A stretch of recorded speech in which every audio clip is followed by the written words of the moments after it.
Police FIR viral થઈ ત્યારે view વધ્યા, એરેસ્ટ થઈ ત્યારે એન્ગેજમેન્ટ પીક પર પહોંચ્યું, મુરગીકુંડ વિવાદ બાદ નવા સબસ્ક્રાઇબરની લાઈન લાગી. જ્યાં કોન્ટેન્ટ છે ત્યાં વ્યૂ છે, અને જ્યાં વ્યૂ છે ત્યાં રેવન્યુ છે, પૈસો છે.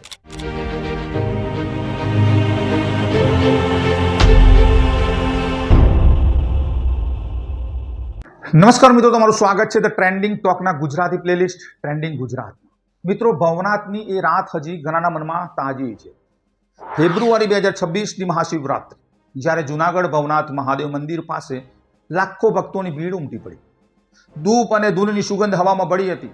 નાગા સાધુઓની રવડી નીકળી ચૂકી હતી અને મૃગી કુંડ, જ્યાં સદીઓથી ભક્ત સાધુઓ જ પ્રવેશ કરે છે, તે ક્ષણ માટે તૈયાર હતો. અને તે પળ છે જ્યારે ઇતિહાસ થંભી જાય છે, ભક્તિ શ્વાસ લે છે અને ધર્મ પોતાની સૌથી ઊંડી અભિવ્યક્તિને ધારણ કરે છે.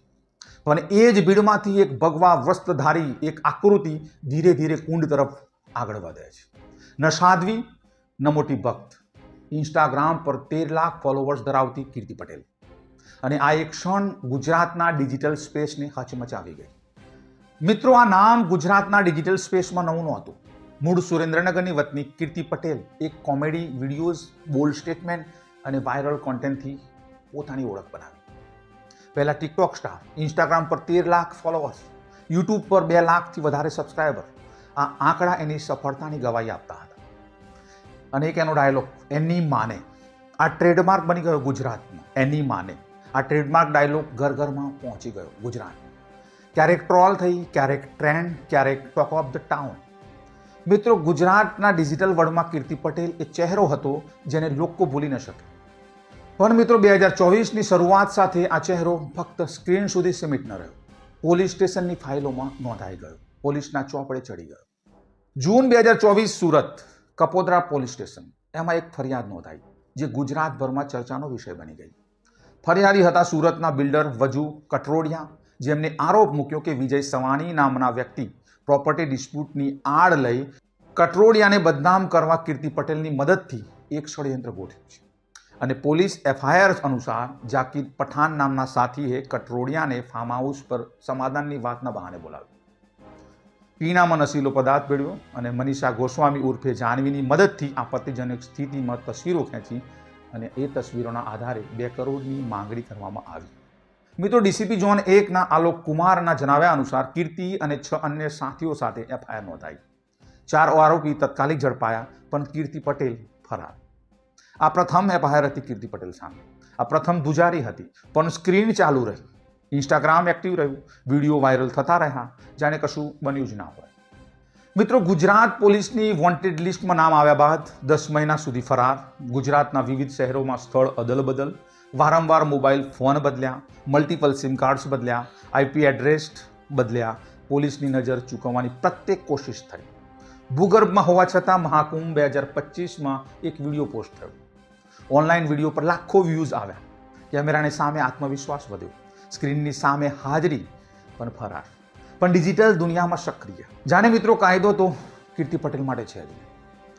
18 જૂન 2025, સરખેજ અમદાવાદ, 10 મહિનાના ફરાર બાદ એનો અંત આવ્યો. ગુજરાત પોલીસ સાયબર એક્સપર્ટ અને મિત્રો ટેકનિકલ કોર્ડિનેશનના સહારે રિયલ ટાઈમ લોકેશન ટ્રેક કરી ધરપકડ કરવામાં આવી. ડીસીપી આલોક કુમારે કન્ફર્મ કર્યું કે વોરંટના આધારે એરેસ્ટ છે અને પાસા act, prevention of anti social activities, એના હેઠળ સુરતમાં જેલ. ધરપકડ વખતે પણ કેમેરા સામે સ્વસ્થ, એકદમ જોરદાર એટીટ્યુડ, સ્ક્રીનની ચમક ઝાંખી થઈ પણ ખતમ ના થઈ. ડિસેમ્બર 2025, સુરતના વેપારી અલ્પેશ ડોંડાએ પોલીસમાં ફરિયાદ નોંધી, જેમાં આરોપ હતો કે સોશિયલ મીડિયા લાઈવ સેશન દ્વારા અભદ્ર ભાષાનો ઉપયોગ કરી ધમકી આપવામાં આવી અને ડોંડાના પરિવારના સભ્ય સામે અપમાનજનક ટિપ્પણી કરવામાં આવી. કોર્ટ રેકોર્ડ અનુસાર આઈપીસી સેક્શન 294, 506, 507, 509 અને આઈટી એક્ટ હેઠળ ફરિયાદ દાખલ થઈ. અને મિત્રો, આ 10મી ફરિયાદ હતી. 10 ફરિયાદ, એક જ નામ, છતાં મિત્રો ન અટકી, ન ભટકી, ન ડગી, ન શરમાઈ. જેલની અંદરથી પણ એક્ટિવિટી ચાલુ રહી. આ ફક્ત એટીટ્યુડ નહોતો, આ ડિજિટલ એડિક્શનનો સૌથી ચિંતાજનક ચહેરો હતો ગુજરાતમાં. મિત્રો, 16 ફેબ્રુઆરી 2026, ભવનાથ જૂનાગઢ, મહાશિવરાત્રિનો એ પવિત્ર ઘડી, જ્યારે નાગા સાધુઓ રવેડી બાદ મૃગીકુંડમાં સ્નાન કરે છે. સૂર્ય સાક્ષી, ધર્મ સાક્ષી, ઇતિહાસ સાક્ષી, અને આ પરંપરા સદીઓ જૂની છે. અખંડ, અભંગ અને અત્યંત પવિત્ર, જ્યાં કોઈ સંસારી વ્યક્તિનો પ્રવેશ લગભગ નિષેધ છે, જ્યાં ભક્તિ અને ભગવાન વચ્ચે ફક્ત નિર્મળ આસ્થા હોય છે, ત્યાં ભગવા વસ્ત્ર ધારણ કરી સાધ્વીનો વેશ લઈ ભીડ વચ્ચેથી રસ્તો કાઢી કીર્તિ પટેલ મૃગીકુંડમાં ઉતરી. આ ધર્મની પવિત્ર ક્ષણ કોન્ટેન્ટ બની ગઈ. મિત્રો, મૃગીકુંડના ઘાટ પર એક મહિલા પોલીસ કોન્સ્ટેબલની નજર પડી. તેઓ અટકાવવા ગયા, આગળ વધ્યા અને ત્યારે ખુલ્લો ટકરાવ થયો બંને વચ્ચે. જ્યાં ભક્તિની ભાષા બોલાય છે ત્યાં ઝઘડો થયો. ત્યાં હાજર સુખરામદાસ બાપુ ક્રોધે ભરાયા. સનાતન ધર્મને ઠેસ પહોંચી છે જેવા શબ્દો ભવનાથની હવામાં ગુંજી ઉઠ્યા. નાગા સાધુના અખાડાઓમાં વિડીયો વાયરલ થયો, જેમાં ભગવા વસ્ત્રધારી કીર્તિ ધાર્મિક ઉદ્ધાર બોલતી દેખાઈ. સંતનો આક્રોશ સ્વાભાવિક હતો. સંત કોમ્યુનિટીએ એક સ્વરે નિંદા કરી અને સીસીટીવી ફૂટેજ રોલિંગ હતું. એમએલએ સંજય કોરડિયાએ ડિસ્ટ્રિક્ટ કલેક્ટર અને એસપીને સીસીટીવી રિવ્યૂ અને સ્ટ્રિક્ટ એક્શનને ઓર્ડર આપ્યા. ભવનાથ પોલીસ સ્ટેશનના પીઆઈ કે જે મોડ દ્વારા પોલીસ ડ્યુટીમાં અવરોધ, ધાર્મિક ભાવનાઓની ઠેસ અને પ્રતિબંધિત વિસ્તારમાં પ્રવેશના આરોપ હેઠળ ફરિયાદ નોંધાઈ. અને મિત્રો, ત્યારે ઘટનાની અસલ ચિનગારી ઝળકી. મૃગીકુંડમાંથી બહાર કઢાઈ, પોલીસ કમ્પ્લેન નોંધાઈ. આ બધા પછી સોશિયલ મીડિયા પર એક પોસ્ટ આવી કીર્તિ પટેલ દ્વારા. ઇન્દ્રભારતી બાપુ, જેમના શિષ્યોએ કીર્તિને કુંડમાંથી બહાર કાઢી, તેમને સોશિયલ મીડિયા પર સીધો પ્રત્યુત્તર આપવામાં આવશે. લાઈવ આવીને સત્ય સામે લાવીશ, એમને ખુલ્લા પાડીશ. અને આ પબ્લિક સ્ટેટમેન્ટ સાથે ઓપન ચેલેન્જ ફેંકાઈ કીર્તિ પટેલ દ્વારા. મિત્રો, ધર્મના ઘા પર ઈગોની ચિનગારી. સરખેજના ભારતી આશ્રમના મહેશ ભારતી બાપુ પબ્લિકલી રિએક્ટ કર્યું અને સંત કોમ્યુનિટી ગુસ્સે ભરાઈ અને સોશિયલ મીડિયા પર આ સ્ટેટમેન્ટ વાયરલ થયું. મિત્રો, ગુજરાતભરમાં આ વિષયની ચર્ચા ફેલાઈ. શું ખરેખર કીર્તિ પટેલ લાઈવ આવશે? શું સામે લાવશે? શું ખુલાસા કરશે અને શું કરશે? હવે આગળ શું થશે? મિત્રો, કીર્તિ પટેલનું એક સ્ટેટમેન્ટ આવ્યું, પણ કીર્તિ પટેલ લાઈવ ના આવી. અને દરેકના મનમાં એક સવાલ પૂછાયો, આખરે શું થયું અને કેમ? કારણ સ્પષ્ટ હતું. ગુજરાત પોલીસની ટેકનિકલ સર્વેલન્સ ટીમ એક્ટિવ થઈ ચૂકી હતી. મોબાઈલ લોકેશન રિયલ ટાઈમ પર ટ્રેકિંગ થઈ રહ્યું હતું અને સોશિયલ મીડિયા એક્ટિવિટી 24 કલાક મોનિટર હેઠળ ચાલતી હતી. લાઈવ આવવાનો સીધો અર્થ હતો કે લોકેશન ટ્રેકિંગ અને ઇન્સ્ટન્ટ એરેસ્ટ. એ જ સ્થિતિમાં સ્ક્રીન બ્લેન્ક રહ્યું. કીર્તિ પટેલનું સ્ટેટમેન્ટ પોસ્ટ હટાવી લેવામાં આવ્યું અને અવાજ ચૂપ થઈ ગયો અને ભૂગર્ભ હાલ ફરી એકવાર સ્ક્રીન બંધ થઈ ગઈ. પણ મિત્રો, કાયદો જાગ્યો હતો. 17 અને 18 ફેબ્રુઆરી 2026 ભવનાથ પોલીસ સ્ટેશન, બે અલગ અલગ ફરિયાદ, બે અલગ આરોપ અને એક જ નામ. ટ્રેકિંગ એરેસ્ટ ઓર્ડર જારી થયા અને ગુજરાત પોલીસે ફરિયાદ નોંધી. એ જ ઇતિહાસ ફરી દોહરાઈ રહ્યો છે. 2024માં 10 મહિના ફરાર અને 2025માં જેલ અને 2026માં ફરી એ જ રસ્તો. જાણે પેટર્ન બની ગયું હોય, જાણે એક સ્ક્રિપ્ટ હોય, જાણે એ ચક્ર હોય. સુરત, અમદાવાદ, જુનાગઢ અને ગુજરાતભરના પોલીસ રેકોર્ડમાં ષડયંત્ર, આર્થિક છેતરપિંડી, ધાર્મિક નિયમભંગ, આ બધી ફરિયાદો પોલીસ રેકોર્ડ અનુસાર એક જ નામ સાથે જોડાયેલી છે. 10 FIR, પાસા એક્ટ, જેલ, ધાર્મિક વિવાદ, police confirmation, social media statement અને છતાં ફોલોઅર્સ ઘટ્યા નહીં. મિત્રો, અહીં એક ક્ષણ માટે થંભો અને વિચારો. પોલીસ FIR વાયરલ થઈ ત્યારે વ્યૂ વધ્યા. એરેસ્ટ થઈ ત્યારે એન્ગેજમેન્ટ પીક પર પહોંચ્યું. મુરગીકુંડ વિવાદ બાદ નવા સબસ્ક્રાઇબરની લાઈન લાગી અને વિવાદનો દરેક અધ્યાય ડિજિટલ ફેમને નવી ઊંચાઈ આપી ગયો. મિત્રો, આ ફક્ત કીર્તિ પટેલની વાત નથી. આ ફક્ત કીર્તિ પટેલની સ્ટોરી નથી. આ સ્ટોરી ડિજિટલ ઇન્ડિયાની સૌથી કઠોર અને ચિંતાજનક સચ્ચાઈ છે. સોશિયલ મીડિયા અલ્ગોરિધમની રચના જ મિત્રો એવી રીતે થઈ છે, જ્યાં વિવાદ છે ત્યાં કોન્ટેન્ટ છે, જ્યાં કોન્ટેન્ટ છે ત્યાં વ્યૂ છે અને જ્યાં વ્યૂ છે ત્યાં રેવન્યુ છે, પૈસો છે.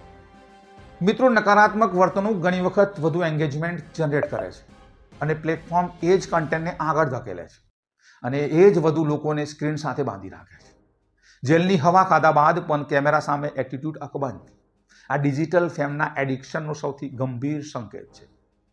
મિત્રો, યુટ્યુબ, ઇન્સ્ટાગ્રામ બંને પ્લેટફોર્મ પર કોન્ટેન્ટ પોલિસી છે અને અસ્તિત્વ ધરાવે પણ છે, પણ ઇન્ફોર્મેન્ટ્સ ક્યારે થાય, ક્યારે ન થાય, એ સવાલ હજી પણ અનુત્તર છે. જ્યારે મિત્રો વિવાદ રેવન્યુ જનરેટ કરે, જ્યારે ફરિયાદ સબસ્ક્રાઇબર લાવે, જ્યારે પોલીસ એક્શન વ્યૂ વધારે, ત્યારે પ્લેટફોર્મની નૈતિક જવાબદારી ક્યાં જાય છે? મિત્રો, ગુજરાતના કોર્ટમાં કેસ પેન્ડિંગ છે. Bhavnath FIR, Surat FIR, Alpesh Donda FIR, BNS section 296, 351 અને IT એક્ટ 66-67 હેઠળ ચાર્જીસ છે. મિત્રો, કોર્ટની ગંભીરતા સ્પષ્ટ છે, પોલીસના આરોપ પણ સ્પષ્ટ છે, પણ હા, ગતિ ધીમી છે, પણ હા, દિશા સ્પષ્ટ છે. પણ મિત્રો, આ સ્ટોરી ફક્ત એક ઇન્ફ્લુએન્સરની નથી. આ સ્ટોરી એક પુરાણી ટિકટોકની પણ નથી. આ સફર ગુજરાતના ડિજિટલ હિસ્ટ્રીના સૌથી ચોંકાવનારા અધ્યાયોમાંનો એક છે. ગુજરાતના ભવનાથના પવિત્ર ઘાટ પર જ્યાં સદીઓ જૂની પરંપરા જીવંત છે, જ્યાં ભક્તિ અને આસ્થા શ્વાસ લે છે, ત્યાં ભગવા વસ્ત્રની આડ લઈ કોન્ટેન્ટ બનાવવાની કોશિશ આ ફક્ત કાયદાનો ભંગ નથી, આ સંવેદનાનો ભંગ છે, આ આસ્થાનો ભંગ છે. ફોલોવર્સ એ એકાઉન્ટેબિલિટી નથી મિત્રો, વ્યૂઝ એ નૈતિકતા નથી અને સ્ક્રીનની ચમક એ કેરેક્ટરનો પુરાવો નથી. મિત્રો, આ સત્ય આ સ્ટોરીએ ફરી એકવાર સાબિત કર્યું કે આજની ડિજિટલ જનરેશન સામે સૌથી મોટો પ્રશ્ન એ છે કે રોલ મોડેલ કોણ. સ્ક્રીન પર જે ઝળકે છે તે બધું સોનું નથી. ઘણી વખત એ ચળક ફક્ત વિવાદની ચળક હોય છે, ધ્યાન ખેંચવાની ચમક હોય છે અને ક્લિકની ચમક હોય છે. ફેમ અને કેરેક્ટર આ બે અલગ રસ્તા છે મિત્રો, અને ઘણી વખત એ રસ્તા કોર્ટના રૂમ સુધી ઘસડી જાય છે, લઈ જાય છે. ફરિયાદ, જેલ અને છતાં સોશિયલ મીડિયા એક્ટિવ. આ પેટર્ન ગુજરાત પોલીસ માટે જ નહીં, આખી ડિજિટલ સિસ્ટમ માટે વેકઅપ કોલ છે. યુવા પેઢીએ સમજવાની જરૂર છે કે સોશિયલ મીડિયા પર લોકપ્રિયતા અને વાસ્તવિક જીવનમાં જવાબદારી આ બે અલગ વાત છે, અને એ બંને વચ્ચેનો ફરક ઓળખવો એ આજના સમયની સૌથી મોટી જરૂરિયાત છે મિત્રો, કીર્તિ પટેલ આજે હું જ્યારે વિડીયો બનાવું છું ત્યાં સુધી પોલીસ સ્ટેશનમાં હજુ હાજર નથી. પોલીસની નજર તેના પર છે, સર્વેલન્સ એક્ટિવ છે, લોની પ્રક્રિયા ચાલી રહી છે અને અંતિમ ચુકાદો કોર્ટ આપશે અને કોર્ટ નક્કી કરશે શું સાચું છે, શું ખોટું છે, શું કોઈ નિર્દોષ છે ને કોણ આરોપી છે. પણ મિત્રો, એ ચુકાદા પહેલાં એક સવાલ જે કોર્ટના ચુકાદા કરતાં પણ વધુ ઊંડો છે, જે આ સ્ટોરીના દરેક વ્યુઅર માટે છે, જે આ મારા બધા દર્શકો માટે છે, જે આ ડિજિટલ જનરેશનના દરેક સબસ્ક્રાઈબર માટે છે. જ્યારે આપણે કોઈ વિવાદને ક્લિક કરીએ છીએ, જ્યારે આપણે ફરિયાદની વિડીયો શેર કરીએ છીએ, જ્યારે આપણે વિવાદને વાયરલ બનાવીએ છીએ, ત્યારે શું આપણે આ સિસ્ટમના ભાગ નથી બનતા, જે આ વિવાદોને જીવંત રાખે છે, જે આ ચમકને ઓલાવા નથી દેતી? વિચારજો મિત્રો એકવાર જરૂર. અને મિત્રો, આવા જ ગુજરાતના ટ્રેન્ડિંગ ટોપિક, કંટ્રોવર્શિયલ ટોપિક અને પોલિટિકલ ક્રાઇસિસ માટે મારી ચેનલને જરૂરથી સબસ્ક્રાઇબ કરજો. અને હજુ સુધી વિડીયો લાઇક અને શેર ના કર્યો હોય તો મિત્રો વિડીયોને લાઇક અને શેર કરજો. મળીએ નવા વિડીયોમાં નવી વાતો સાથે. ત્યાં સુધી તમે સેફ રહો, સલામત રહો. જય હિન્દ, જય ભારત, જય ગરવી ગુજરાત.